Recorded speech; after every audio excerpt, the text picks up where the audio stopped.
Josh, what's on your reading list right now? Donna DC, what else are you working on? Oh, what do you got? Put you on the spot. The books that I'm really liking, well, I really like what Jeremy's doing on Green Lantern. I always feel, when I was stepping off the Flash a few years ago, you're always a little worried, like, who's going to come after me, and I was always really thankful that Jeremy was the one that came on Flash after me, because Jeremy really gets the DCU, and he's really an exceptional writer, and what he's doing on Green Lantern is really, really great, and I hope everyone is checking it out. Also, Titans, what Tom is doing, and we talked a lot about Titans before. For like a year. For like a year, yeah. Tom and I, for years, a very long time, we would have these conversations. DMs. Because we have different time zones, yeah. So like 7 a.m. for me is like 1 a.m. for you or something like that, and so we would always have these really early morning conversations, and one of those conversations was always a lot of blue sky conversations. I'm like, what did we want to do with DC? If we had an opportunity to do more with DC, what did we want to do? And we did have a lot of conversations about this optimistic tone, And so we started working with Infinite Frontier, and you were doing Nightwing. You were like, I am heading that way. Yeah. And we started building up Dark Crisis, and we were doing a lot with each other and talked about what we were going to do. And when I think we were starting Dark Crisis, and you were like, I wanted the Titans. Yeah. And so we started talking about that. And so it's been really fun watching with the Titans, and we still talk about the plans that are coming that I'm actually not supposed to talk about on this panel, even though I really, really want to. I thought we were going because you're letting some of it. Yeah, I thought we were going to in the back. I was like, so we're going to talk about everything, right? And you're like, no, we're not talking about anything. And I was like, wait, what? Isn't it great that you get the exclusive nothing? Yeah. But there's, and I think that's something we've talked so much about what we want to do and how important the Titans were going to be after Dark Crisis. And you're really going to see that as we get deeper into the year. And at the end of Dark Crisis, we had those scenes with Amanda Waller, and obviously you saw that amazing cover issue 4 that has Amanda Waller on it, and if you've been reading Green Arrow, and if you start reading more and more DC books this year, you're going to see more and more of Amanda Waller and what she's really up to. But yeah, I really like Titans. I really like what Josh did with Blue Beetle. I'm very excited for Fire and Ice. They're my favorite characters. It was funny when you were talking about that stuff, because if I ever did Justice League, I always wanted to have Fire and Ice on the team. And so when you were talking about that, like, you were speaking directly to me. I was like, yes, I'm here for this. I really want to read this. And obviously what Ram has been doing with Detective and the Vigil. I actually had a question for you, Ram, because you brought it up, and I don't know. I mean, are you going to bring Swamp Thing into the Vigil? This only started off with like a 6-issue mini. Oh, that's right, okay. So I'm like, I could tie in a bunch of stuff, but also I just want to establish these characters. So I feel like taking the first 6 issues for that, and then the next 6 issues for... I can tell you that we're actually going to be using Swamp Thing for revise. Yeah. Ron and I started looking at it, and yes, other people have approved recently. So I assume, it's not official, but yeah, Levi will be around. I mean, I think the thing about Donna DC that's been really exciting, is for someone like me who's been reading DC Comics my entire life, is really watching how all these creators also really love these characters. And like every book that's coming through, when you talk to the creators about it, you can just really see that they really love it and they get it. And like I said that about Jeremy, it's like, Jeremy kind of came out of nowhere. And thank you.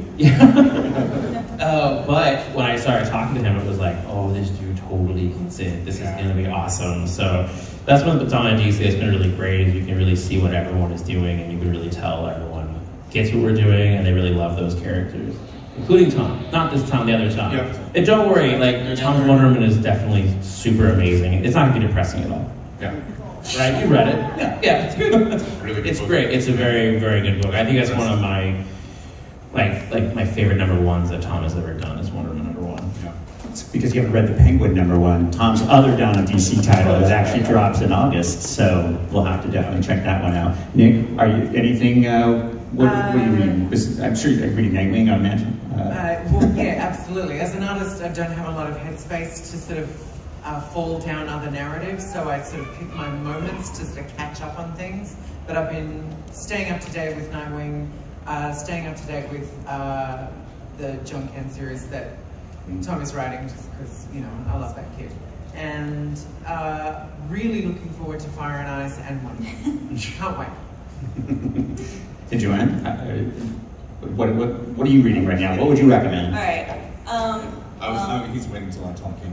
Yeah. But you already talked, Tom, so we got to share the space a little bit. I read everything that Tom Tom King writes, which I'm only saying because he's not here. But I have not read his Human Target yet because I didn't want it to affect what I do with Fire and Ice, and that's killing me. So That's fair. That's fair. It's worth it. I was the editor on Human Target, and that book is amazing. End to end. Let's go Eisner's tonight. But we do have a Greg Smallwood cover on Fire and Ice for issue 2. Beautiful. Yeah. He's amazing. He's amazing. Josh? Oh gosh, I really like the Cyborg series that's coming out right now. He's a character that's like long overdue for his time, and I love the creator behind it. And then also Hawk Girl. Shire's got a really complicated continuity, and so just to make it so succinct and like accessible is really exciting to me, like as an old JSA fan. So definitely those are the books I'm reading right now. Thumbs up. Both worth checking out. Ron? I mean, so I'm not repeating what everyone else said. Sorry, pressure. But I've been reading Superman. Oh, thank you. And I think that's been great. Because you remember, I don't know if you remember, we had a long conversation about Superman at Yes, MegaCon. and I was actually, what's funny about that was, I don't know if you, yeah, go ahead, I'll And tell I you don't my think version. it had been announced yet that you were taking it No, up. it was over a year ago. We were back at Cowboy for this really long walk in the rain. Yeah. And it had some like existential questions about Superman and its relevance and why he's so important to comics in general, to superhero comics as well. And it's kind of nice to see parts of that conversation kind of make it through into the comic, which is really nice. That was just getting started. Like I was just starting to really think about the book. That's what it was in that zone. And so it was very helpful when you and I just went on this long walk and we were like, what is Superman?